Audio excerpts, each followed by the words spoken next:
Buenas tardes chicos, ¿cómo le va? Vamos a continuar con esta modalidad, creo que la que más me queda cómodo a mí.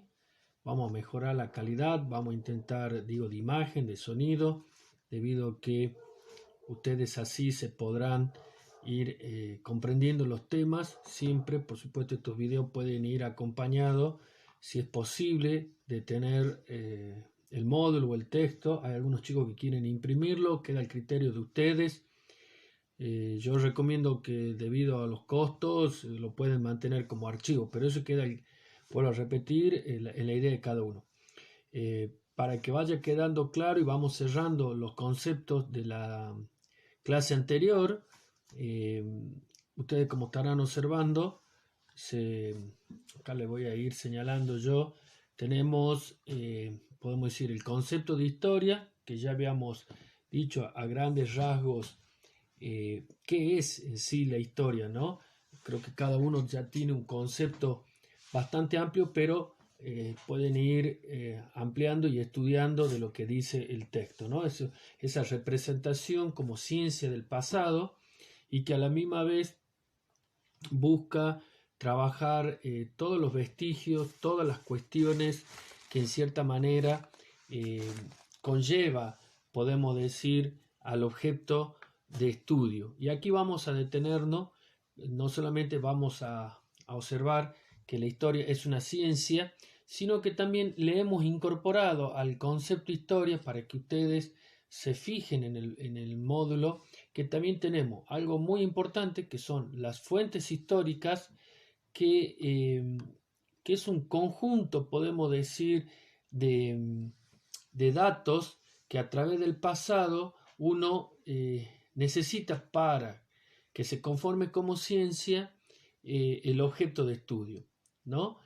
O sea, ese legado que va a dejar ese pasado y esas fuentes podemos matizarla o clasificarla, mejor dicho, en distintas, yo he dividido en fuentes primarias, secundarias y especialmente las fuentes como legado le sirve al historiador, a quien investiga, reconstruir ese pasado. O sea, sin las fuentes no tendríamos, podríamos decir, eh, cómo construirla, ¿no?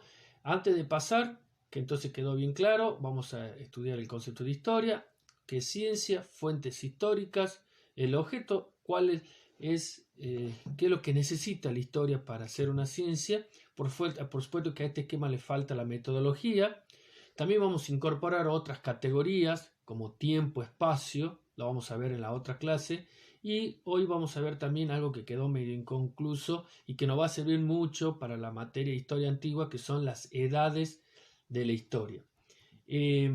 Algo interesante de las fuentes, acá ustedes verán que la historia como ciencia ¿sí? Estudia esos hechos y pasados, volvemos a repasar.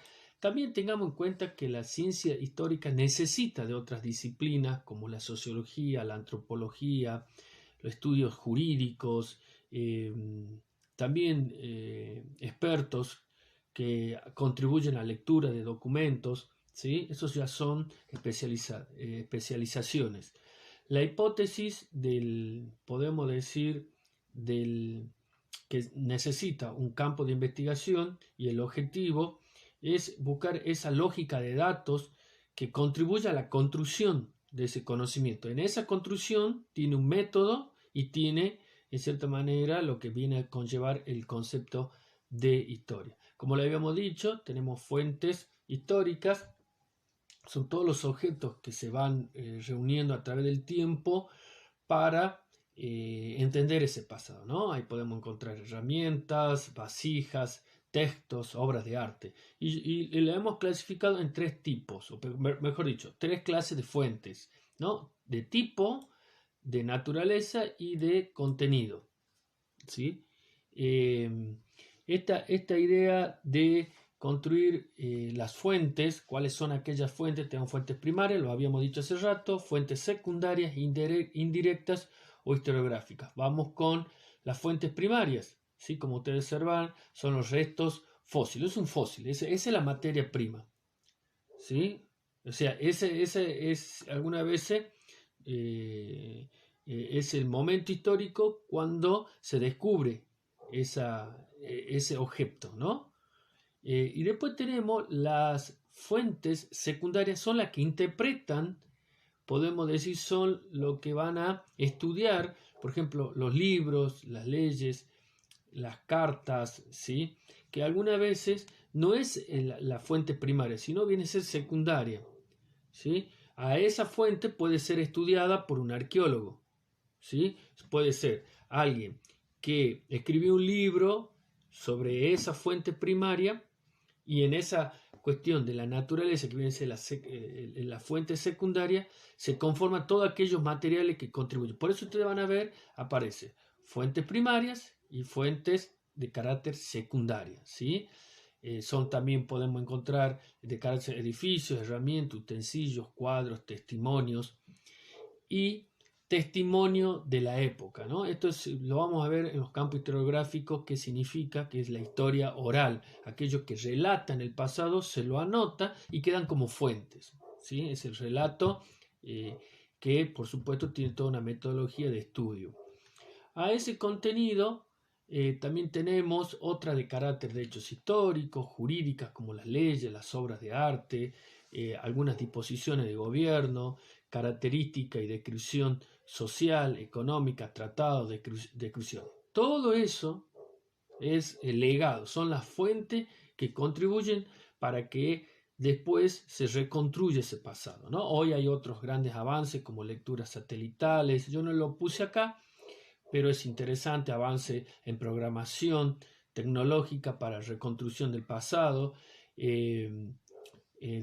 también se ha digitalizado para que se conozca mejor, ¿sí? Utilización de imágenes 3D, bueno, también las películas, las filmaciones, los videos también son fuentes que sirven, no fuente primaria, sino como fuente secundaria, en la cual intenta reconstruir ese pasado. Cómo analizar y comentar esas fuentes, ¿no? Hay que tener cuidado, ustedes se van a encontrar con esta partecita, no sé si ustedes notarán que aquí tenemos que tener mucho cuidado cuando se analiza esa fuente, cuál es la intencionalidad, ¿no? El objeto de estudio de la historia es muy complejo, muy difícil, porque hay una lectura de quién, en cierta manera, está recolectando los datos y qué intencionalidad tiene. Esto lo vamos a ver, ustedes notarán que yo constantemente como que estoy pasando para adelante, lo que pasa es que es muy complejo explicarlo en cierta manera, pero para que empecemos de a poquito, como idea previa, a entender que hay una intencionalidad concreta de quién escribe esos libros para contar la historia. No es lo mismo la historia contada en el siglo XIX, por ejemplo, podemos poner un caso de la Revolución de Mayo. A finales del siglo XIX, la historiografía liberal, como se la va a conocer, va a contar de una forma, ¿sí? De acuerdo a su intencionalidad de contexto, a los investigadores, historiadores de fines del siglo XX, porque hay más documentos, porque hay otras interpretaciones, otras metodologías. Pero lo que quiero ir diciendo que la historia como método y como objeto de estudio es muy complejo, depende qué se utilice para interpretar ese pasado y a la misma vez como objeto. No obstante, no deja de ser ciencia. Por eso ustedes van a ver acá algunos ejemplos de lo que pasa en el siglo XIX. Bien, vamos a ir con la primera parte de este video. Yo soy de la idea que sigan leyendo, que ya empiecen a estudiar, ya en cualquier momento vamos a ver cómo vamos a hacer las actividades. Les voy a decir que no va a haber muchas actividades por la cantidad de alumnos, pero sí quiero que si tienen algunas dudas lo hagan siempre en las clases, por favor, en las clases, y que en cierta manera podamos intentar contarle, volverle a decir. Yo le quiero pedirle disculpas si por ahí hay se me traba el lenguaje o quiero ir muy rápido debido a que los videos tienen ese corto, lo que me pasó ayer o el otro día es que hice videos muy largos y no subían al YouTube y le bajó mucho la calidad. Entonces van a ser videos de 10 minutos más o menos y uno en esos 10 minutos tiene que hacer lo posible y contar, imagínense ustedes la historia. Por eso le pido que cada vez que vengan a clases en forma virtual, por supuesto, lean los textos. Entonces, que lo que yo esté hablando no les resulte raro. Uno de los procesos fundamentales para estudiar es tener ideas previas, conocimientos anteriores. No digo que lo sepan todo, ni estoy pidiendo que estudien